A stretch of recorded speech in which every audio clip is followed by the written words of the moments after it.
Happy Thursday, webheads. Welcome to another episode of After the Poll. Guys, I'm Mike Spider Slayer, and this is Comic Book Corner 2.0, and this is the weekly series where I take 5 of my highly anticipated comic books and see if they live up to the hype. So before we get started, guys, I just got to give a quick shout out to Whatnot. Guys, if you have not downloaded the Whatnot app yet, take the opportunity, do so. It's for free, and when you use my link in the description box below, you can get $15 off of your first purchase. All right, kicking off this countdown right now. At number 5, we have The Death of Superman, Issue 1, the 30th Anniversary Special. Now remember, guys, this is not my definitive top 5. These are only 5 books that I was highly anticipated in reading and seeing where they rank as of these 5 right now. I got a lot of other books to read. Now, when it comes to this book's price tag was pricey, $10.99 to celebrate the Death of Superman 30th anniversary. However, the quality of this book, the cover is really nice. Great cardstock cover. It's a nice fold out cover, which is really cool, and you could appreciate as a comic book fan here. It has some great back cover art as well. So that was pretty worth it there. However, the pages inside, obviously the quality is not as good. I wish they would be a little bit better, so it would be more like a trade paperback, but not quite there. The interior artwork was fine. It definitely did its job. However, I felt like the artwork back in the original, Doomsday or Death of Superman was much better than this. So let's talk about the story here. Well, this story opens up with John, who is learning about the death of his father from Doomsday that happened 30 years ago for the first time in school.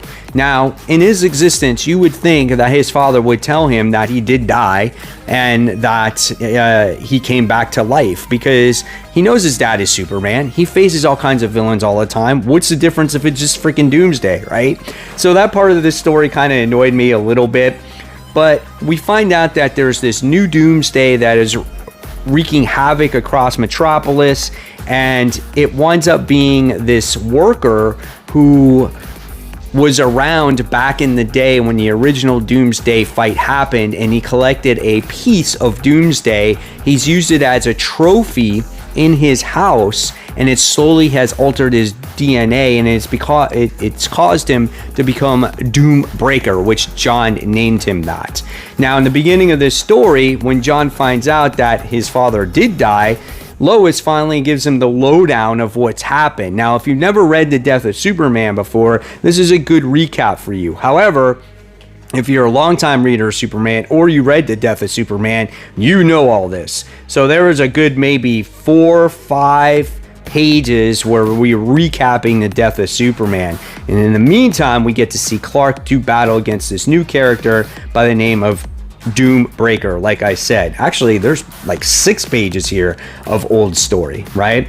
So this was a pretty cool fight between Superman and Doombreaker, because this guy is an evolved version of Doomsday. He keeps getting stronger, and you get to see him have 4 arms, and he doesn't remember who he is as he's changing into slowly more and more of a Doomsday-like character. And Lois goes out investigating and finds that this is the piece of the original Doomsday that transformed this worker into this new Doombreaker character. We wind up seeing that she brings it to Clark, and Clark winds up using it to destroy the new Doombreaker character, or evolve him, or should I say devolve him into a human once again. So that's basically the story in this first part here. There was multiple stories, but this was the story you would want to read out of everything here.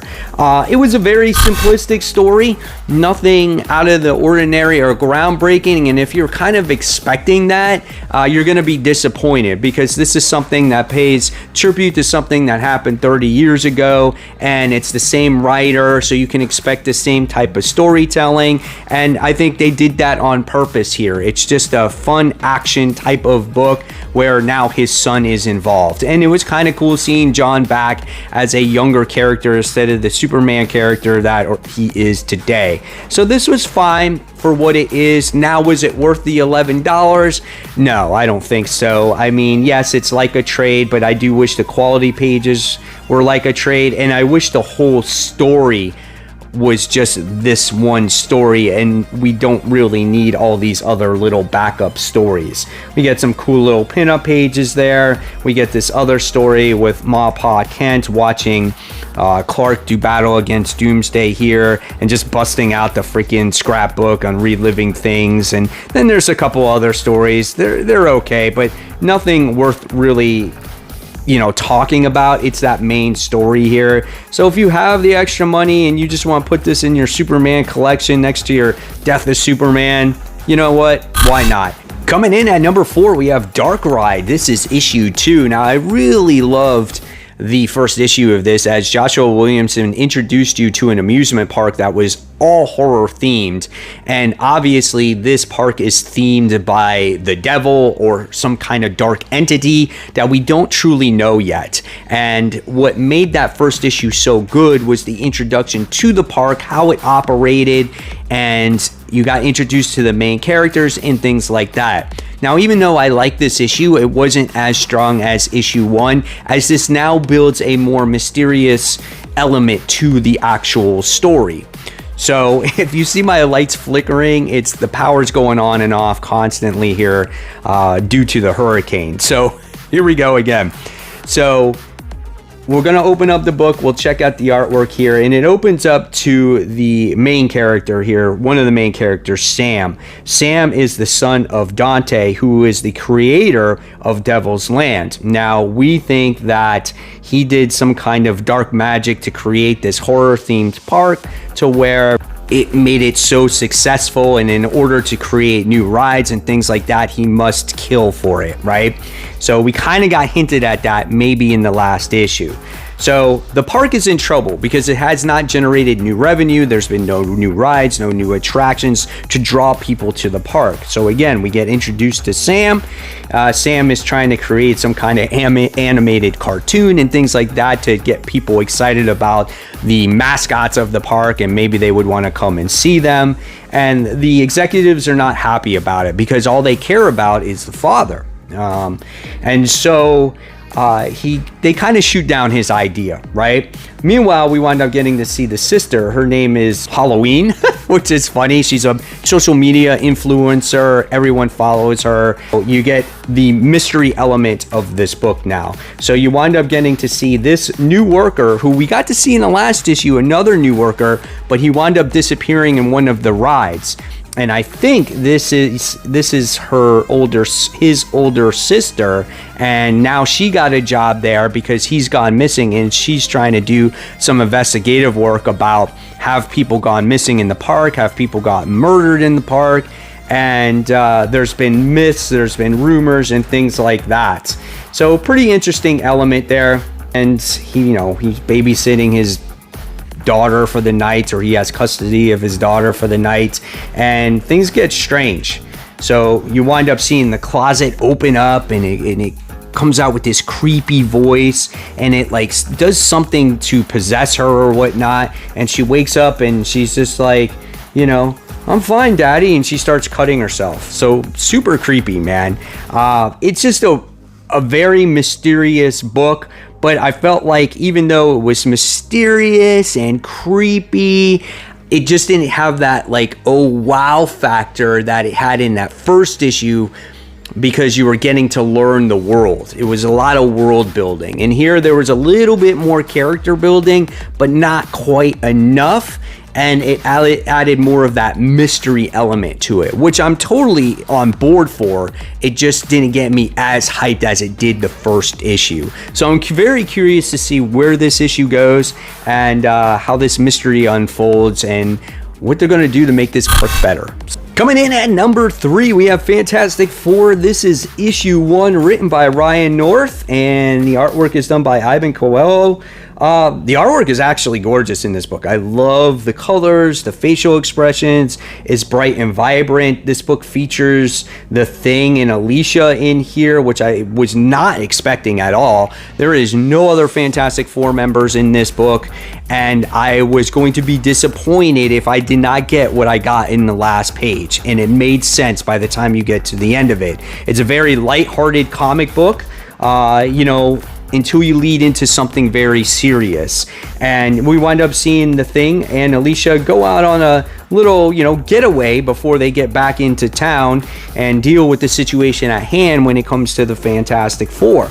Now, there was this nuclear thing that happened in this comic book that affected an individual who basically makes a wish, and it relives the day over and over and over again. So when you're reading this book, it's like a Groundhog Day event. And we get to see Alicia and the Thing team up in this book to try to solve that issue. And it is very comical. I really enjoyed the interaction between the two characters, which I feel you don't get enough of. And I love how they dedicated this issue to them before things get really serious. And I love how they tried to help this individual with his love life that developed these powers through a nuclear experiment, and it took them a long time to figure it out, but they figured it out, got things back on track to where time starts again, that they're not stuck in one day, and we get to see this individual move on with his love life, his life in general. And it was actually a heartwarming issue, and I really enjoyed it. Kind of tugs at the heartstrings a little bit, and we get to see our two wind up making their way back home to obviously something much more serious. And that's what you got going on there. So I was like, oh wow. So they made a very lighthearted first issue of Fantastic Four. So then the next issue dives into something much more serious. I like that approach. I was, though, very intrigued on why we did not see Johnny Storm, Mr. Fantastic, Invisible Woman. But when you get to the end, it does make sense. So if you love Fantastic Four, you might like this book, but you might have to find out after issue 2. But the Thing and Alicia were fantastic in it. So you guys are probably surprised at what number 2 is. That's right, guys. Do a Powerbomb issue 6. What's number 1? Well, you'll find out very soon.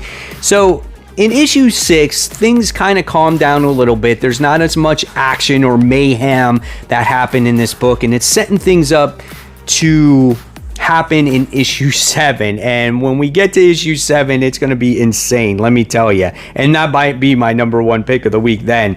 But here we just get to see a lot of flashbacks that happen between the earlier days of the father, the daughter being born, earlier matches that happened and whatnot, how the husband and wife wind up meeting each other, good character interactions, good character moments, stuff like that, right? Well, we find out that the winners of the last tag team match have to face each other. There can only be one person that's alive to bring back the person that was dead in their life. So they wind up fighting each other. Well, they wind up killing each other in the ring. And in this tournament, there has to be a living tag team partners. Well, since the people that won wind up dying, by default, it has to be Sun and Steel. So by default, yes, they're the winners of the champions. They're the winners. They're the champions. And the promise is to try to resurrect the mother. That's been the whole point of this tournament from the start, right? Well, we find out that the guy that's in charge of the tournament, he thought maybe he could do it. Well, he doesn't quite have enough power to do it. So there is one person that can. Now, the only person that can do it is actually God himself. But God is a wrestling fan, the biggest wrestling fan as them all. And so since they were the winners of the tournament, okay, we wind up seeing Sun and Steel meet God. And if they defeat God, then they'll get to resurrect their mother. I was like, is this for real? Like, I never even thought this was possible. And they got the crowd, and then you get to hear the crowd going, God, God, God, God. I'm like, how is this even a thing right now? I just never even expected it. But cool issue. I love the character interactions between Sun and Steel, the wife and the husband and whatnot, and the daughter being born. I like those things. I never expected a match between Sun and Steel doing battle against God to see if the mother gets resurrected. Good story as always, but not quite my favorite. Coming in at number 1, we have Specs issue 1. Now, I had such a great feeling about this book when I read the synopsis about magic glasses granting wishes. And I was like, okay, well, how are we going to get to this point? Like, what was the whole thing about this story? Am I going to like it? Is it going to be cheesy? And man, this one was great because it hit on so many levels, right? This book takes place in the 1980s. So right there, check for me. I grew up in the 80s. I dealt with a lot of these situations, right? And we open up to a bully who's on a milk carton that's in this issue, and he's gone missing. Okay, so whenever kids were missing, it always showed up on the back of milk cartons, right? And this book takes place in 1987. The great thing is that this book is focused around comic books, and as a comic book fan, you can appreciate that, right? They talk about all kinds. They talk about Batman comics, they talk about other comic books, and you're just like, oh man, that's freaking sweet right there. And the thing that they open to is Gamma Ray's magic specs, and you can order these specs or these glasses in, through the comic book, send them out to the mail, and you can get them, right?